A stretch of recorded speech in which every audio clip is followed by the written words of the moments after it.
बिस्मिल्लाहिर्रहमानिर्रहीम। काल रब्बि इश्रह ली सदरी वयस्सिर ली अमरी वहलुल उक़दतम मिन लिसानी यफ़क़हू क़ौली। Dear student, Assalamu alaikum.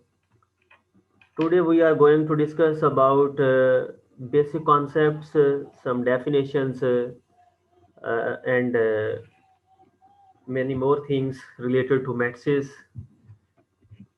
First of all हम इसमें जो बेसिक चीज़ें हैं उनको स्टडी करेंगे एंड आफ्टर देन जो है वो उनको उनकी एप्लीकेशंस को सीखेंगे। जी, आज बेटे हम जो टॉपिक स्टडी करने जा रहे हैं वो है मैथ्सिस। मैथ्सिस बड़ा सिंपल सा कॉन्सेप्ट है, लेकिन सबसे पहले हमें जो चीज़ देखनी है वो ये है बेटे कि वाई वी नीड मैथ्सिस। ऐसी क्या मजबूरियां थी जिसकी बुनियाद पे हमें इस सिस्टम को, इस सारे कॉन्सेप्ट को स्टडी करना पड़ा। उसकी रीज़न तो बेशुमार हैं, लेकिन जो सबसे मेन रीज़न उसकी मुझे जो नज़र आती हैं दो से तीन, उसमें जो सबसे फर्स्ट है वो है किसी भी डाटे को अरेंज करना। अरेंजमेंट ऑफ डाटा जो है वो मैट्रिक्स की फॉर्म में बड़ी सिंपल बन जाती है, number one. And number two, to reduce the writing material. वही चीज जो ज्यादा मटेरियल यूज करके आप लिखते हैं, अगर आप उसको मैट्रिक्स की फॉर्म में लिखें तो आपको कम मटेरियल यूज करना पड़ेगा। एंड नंबर थ्री, हम सिस्टम ऑफ इक्वेशंस को सॉल्व करना सीख चुके हैं पहले बेटे। हमने जो है वो दो इक्वेशंस को सिंप्लीफाई करना सीखा है। जैसे कि सपोज करें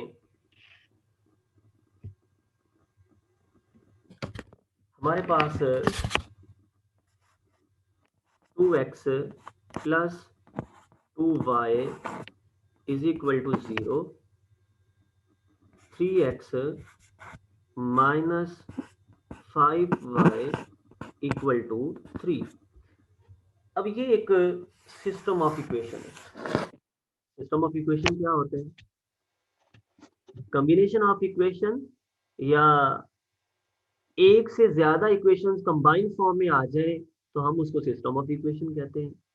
इक्वेशन क्या होता है? जिसमें इक्वेलिटी की साइन आ जाए। ऐसे दो एक्सप्रेशंस जिनको हम इक्वेलिटी की साइन के साथ रिलेट कर दें, कंबाइन कर दें, उनको मिला दें आपस में, वो इक्वेशन होता है। और जहां एक से ज्यादा इक्वेशंस आ जाए उसको हम बेटे सिस्टम ऑफ इक्वेशन कहते हैं।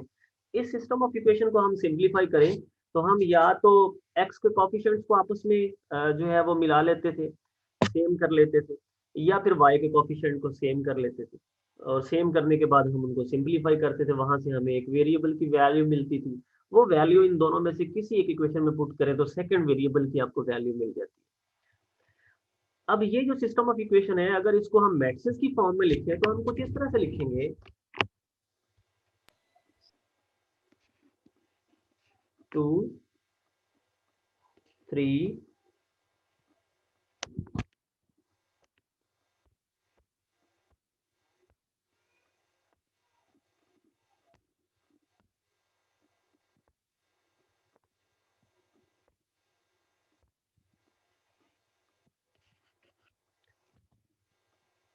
2 माइनस 5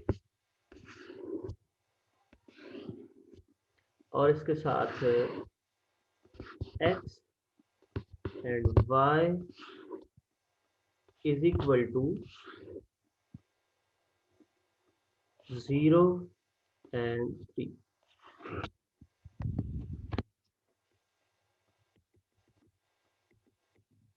अब जरा बेटे देखिएगा, इस चीज को जरा नोट कीजिएगा।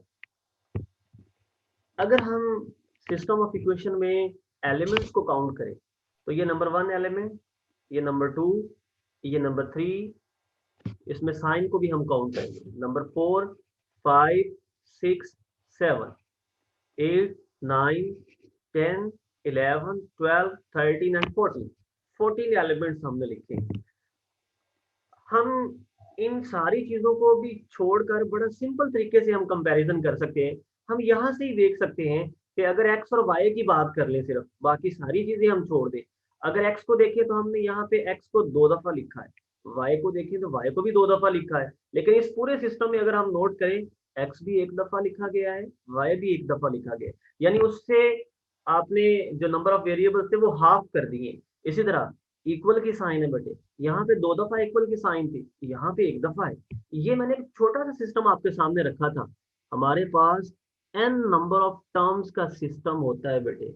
जब n नंबर ऑफ टर्म्स का सिस्टम होगा, इसका मतलब होगा n वेरिएबल्स पहली इक्वेशन में होंगे, n वेरिएबल्स दूसरी में, n वेरिएबल्स तीसरी में, और इसी तरह काम चलता रहेगा। और वो जो n दफा वेरिएबल्स लिखे हुए हैं वो 1 दफा वेरिएबल हम लिखेंगे। मतलब ऐसे ये फर्ज कर लें हम n इज इक्वल टू 10 ले लेते हैं, तो जो चीज 10 दफा आई है उसको एक ही दफा लिख देने से उसका मतलब पूरा हो जाता है। तो देखें कितना सा जो है वो राइटिंग मटेरियल है उसको हमने रिड्यूस कर दिया इस मेथड के साथ। तो ये जो सिस्टम ऑफ मैट्रिसेस है ये असल में जो राइटिंग मटेरियल है उसको रिड्यूस कर देते हैं। दूसरा जो पॉइंट ऑफ व्यू था हमारा, तीसरा पॉइंट ऑफ व्यू ये था कि सिस्टम ऑफ मैट्रिसेस जो है ये सिस्टम ऑफ इक्वेशंस को सॉल्व करने के लिए बेहतरीन टूल है। अब देखिए जरा, अगर आपके पास बेटे जैसे यहाँ पे हमने अभी कंसिडर किए हैं कि हमारे पास जस्ट ये 2 इक्वेशंस हैं, उसमें ये फर्स्ट वन है और ये सेकंड वन है। अब इससे तो हम थोड़ा सा मैनिपुलेट कर सकते हैं कि हम इनके कॉफिशेंट एक्स वाले कॉफिशेंट जो हैं ये 2 और 3 इनको आपस में इक्वल कर लें, या वाई वाले कॉफिशेंट इक्वल कर लें। अगर बेटे आपके पास ऐसा सिस्टम हो जिसमें 15 से 20 इक्वेशंस हो, हम समझ ही नहीं सकेंगे कि फर्स्ट इक्वेशन को सेकंड के साथ सॉल्व करना है, सेकंड को थर्ड के साथ सॉल्व करना है, लास्ट वन को फर्स्ट के साथ हम सिंप्लीफाई करेंगे, वहां पे पता ही नहीं चलेगा। इसलिए जो मैट्रिसेस का सिस्टम है वो बड़ा सिंपल है बेटे।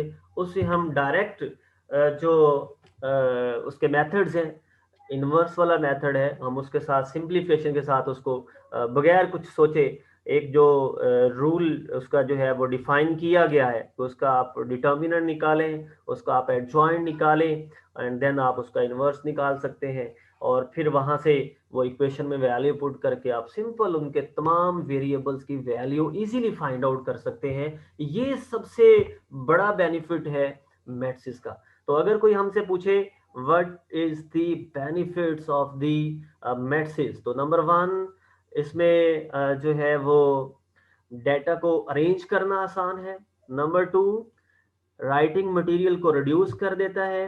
नंबर 3 ये जो बड़े बड़े सिस्टम ऑफ इक्वेशंस हैं उनको सॉल्व करने में बड़ी मदद करता है। जी, यहाँ तक बेटे किसी के माइंड में कोई क्वेश्चन हो तो वो मुझे पूछ सकता है बेटे। यहाँ तक अगर कोई बात समझ नहीं आई किसी को, एनीवन।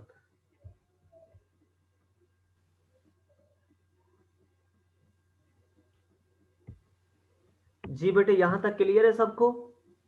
जी सर क्लियर है। Yes sir. ये बात की यस सर क्लियर है। ओके बेटे, अब हम चलते हैं कि व्हाट इज मैट्रिक्स, मैट्रिक्स होता क्या है, अब उसकी तरफ चलते हैं।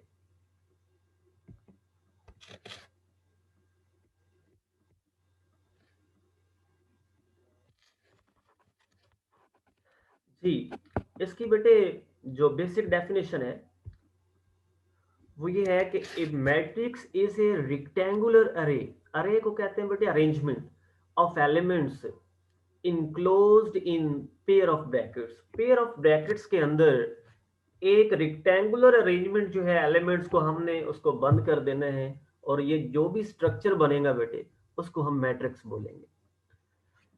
जो इसका इस नेम से है मैट्रिक्स के, वो हम कैपिटल लेटर से जो है वो कॉमनली इसको यूज करते हैं। फिर डायमेंशंस की बुनियाद पे इसको हम डिफरेंट टाइप्स में डिवाइड करते हैं, डायमेंशन या ऑर्डर। व्हाट इज डायमेंशन और what is order? The dimension और order indicates the number of rows and the number of columns contained within the matrix. First of all, what is number of rows? Horizontal arrangement जो होती है, जैसे फर्ज करें ये आपके पास एक मैट्रिक्स है बेटे, ये जो हॉरिजेंटल अरेंजमेंट ऑफ नंबर्स है ये रो कहलाएगी। ये इसकी फर्स्ट रो होगी, ये बेटे इसकी second row and so on, इस तरह चलता जाएगा। जो वर्टिकल अरेंजमेंट होती है ये इसके कॉलम्स हैं, ये बेटे इसका फर्स्ट कॉलम और ये सेकंड वन और ये third one column. Okay, the dimension are order indicates the number of rows and number of columns contained within matrix. If a matrix has m rows, normally हम जो number of rows हैं उनको m के साथ represent करते हैं। m is equal to 2 भी हो सकता है, 1 भी हो सकता है, 3 भी हो सकता है। If a matrix has m rows and n columns, it is said to have dimension m cross n, which is read as m by n. ये जो m क्रॉस n बेटे, इसको जरा गौर से आपने अंडरस्टैंड करना है। इसमें एक बड़ा इंपॉर्टेंट पॉइंट है, वो बेटे ये है कि m cross n, let's suppose आपके पास लिखा हुआ है 2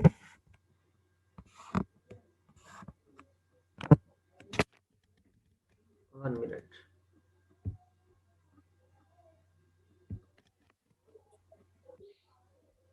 एक्सक्यूज मी सर। जी बेटे। सर कुछ स्टूडेंट्स एंटर नहीं हो रहे सर। ओके बेटे, मैं काइंडली एंटर कर लें। मैं करता हूँ बेटे, मैं करता हूँ। ओके सर, बहुत बहुत शुक्रिया सर।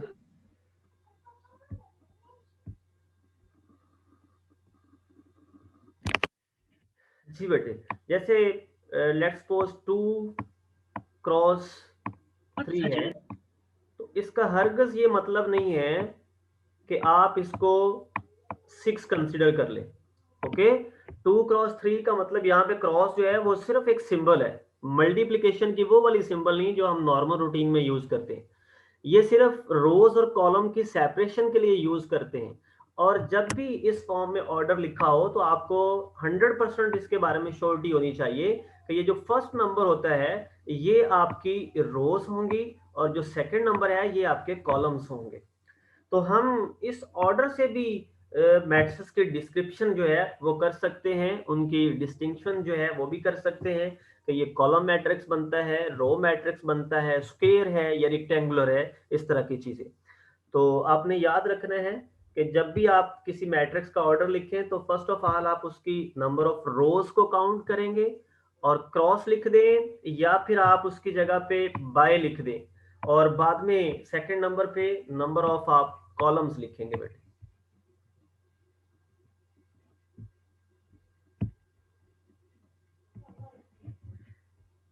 नेक्स्ट वन,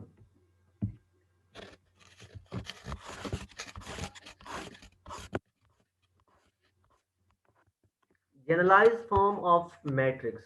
एक मैट्रिक्स को मोस्ट जनरल फॉर्म में कैसे लिखा जाता है इसको हम सीखने जा रहे हैं। Let a matrix A containing elements of the form a i j।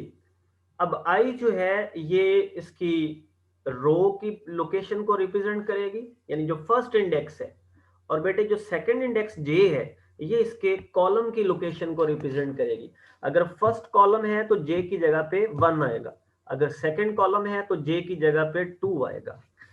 Has the general form a is equal to, आप देख सकते हैं a11, तो इसका मतलब है कि फर्स्ट रो है और फर्स्ट कॉलम है, इसीलिए जो फर्स्ट इंडेक्स है वो रो को रिप्रेजेंट कर रहा है, रो की लोकेशन को, और जो सेकंड इसका इंडेक्स है वो कॉलम की लोकेशन को रिप्रेजेंट कर रहा है।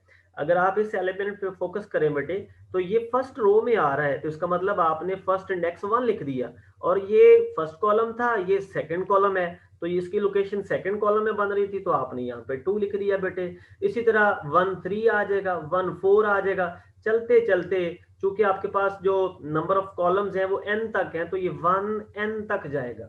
इसी तरह फिर सेकेंड रो में तो 2 1 2 2 2 3 3 1 सॉरी 2n तक जाएगा, फिर इसी तरह 3 1 3 2 3 3 एंड 3n तक, और सो ऑन चलते चलते नीचे की तरफ भी ये m, चूंकि आपके पास नंबर ऑफ रोज थी टोटल। आपको फर्स्ट ऑफ ऑल ये पता होना चाहिए कि आपके पास टोटल नंबर ऑफ रोज कितनी है, नंबर ऑफ कॉलम्स कितने हैं।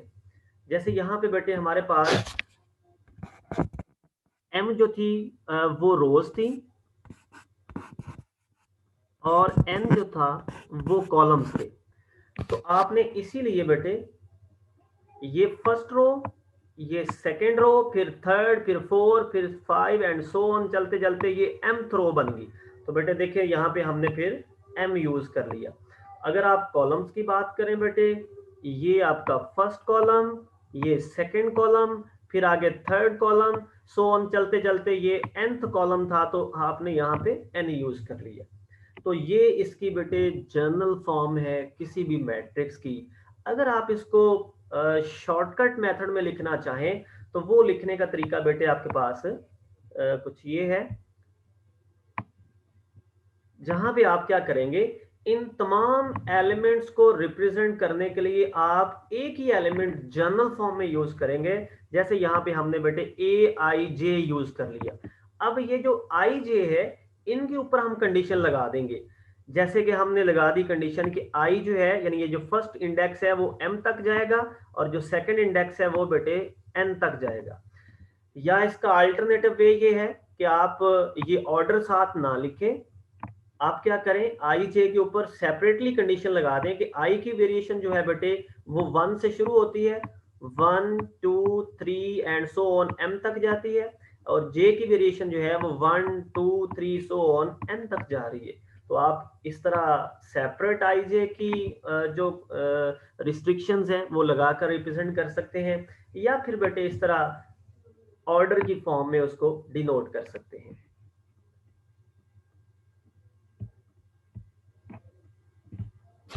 नेक्स्ट वन है बेटे टाइप्स ऑफ मैट्रिक्स। उसमें सबसे फर्स्ट है रो मैट्रिक्स और रो कॉलम, रो वेक्टर। इसमें बेटे है आपके पास के जस्ट वन वेट कीजिएगा।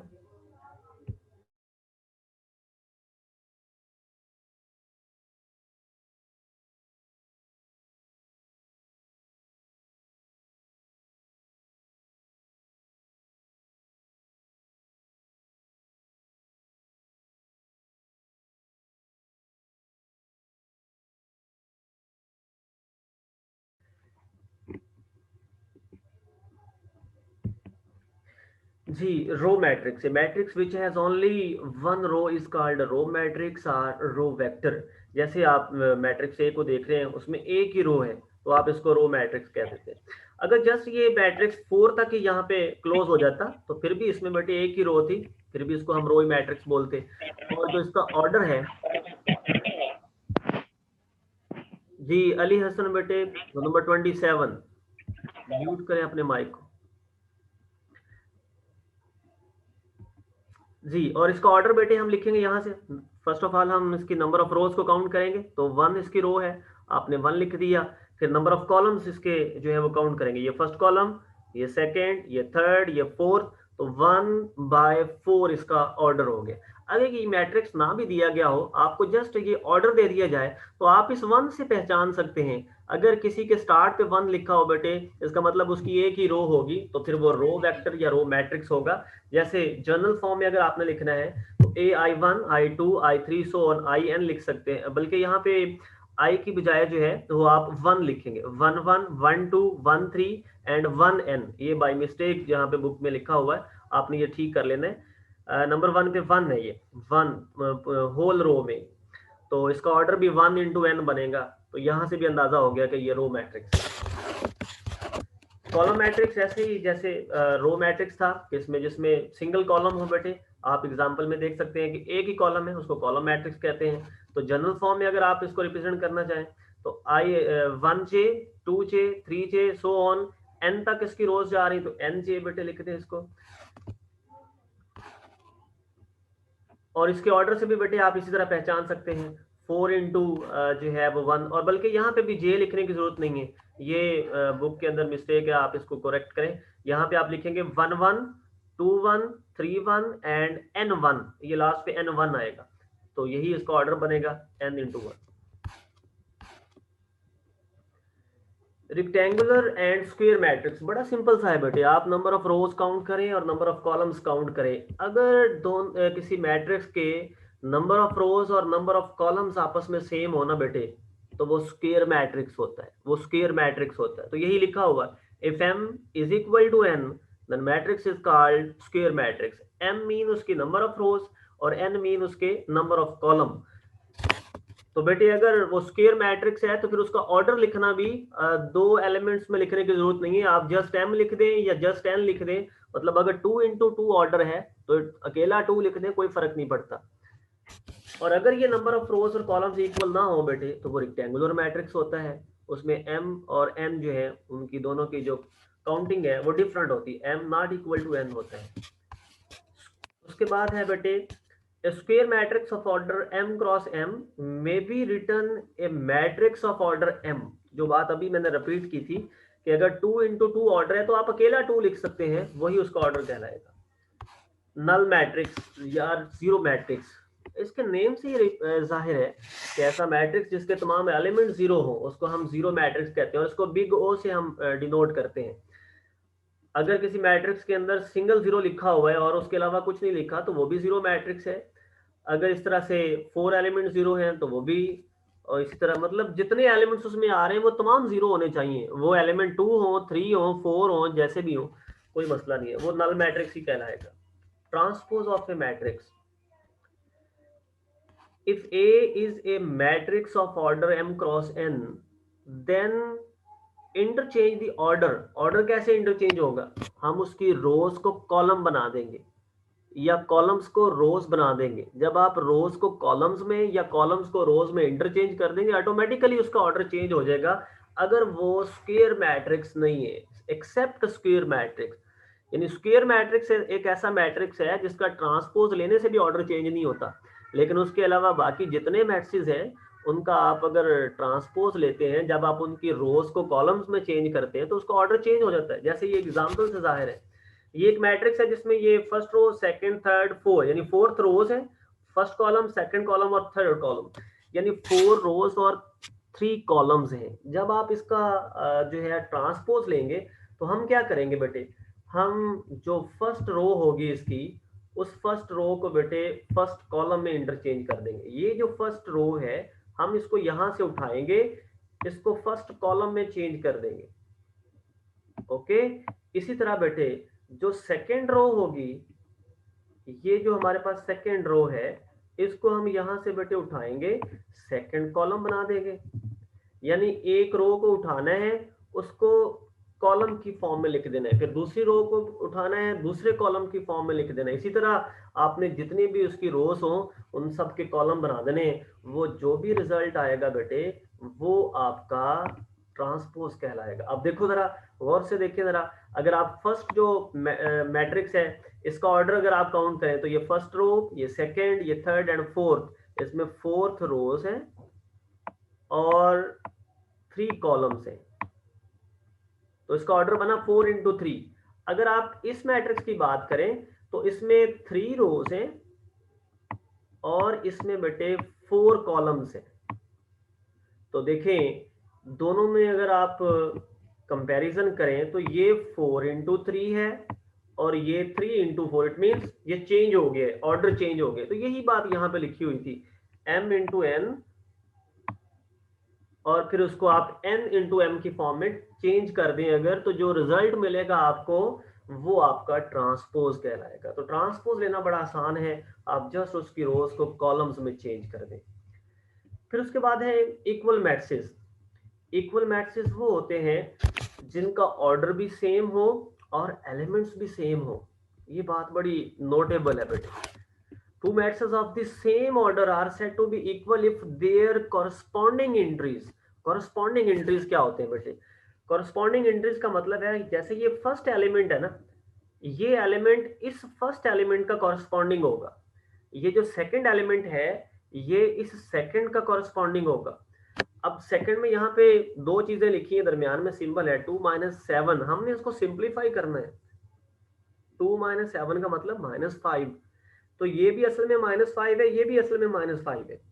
इसी तरह ये 7 है तो ये 4 + 3 भी 7 है। तो जैसे ये 2 था इधर 2 है, -5 के कॉरस्पॉन्ड -5 है, 7 के कॉरस्पॉन्ड 7 है, 4 के कॉरस्पॉन्ड 4 है। यानी जो सेम पोजीशन होती है एलिमेंट्स की वो असल में कॉरस्पॉन्डिंग एलिमेंट्स कहलाते हैं। अगर वो सेम हो बेटे तो वो इक्वल मैट्रिसेस कहलाते हैं।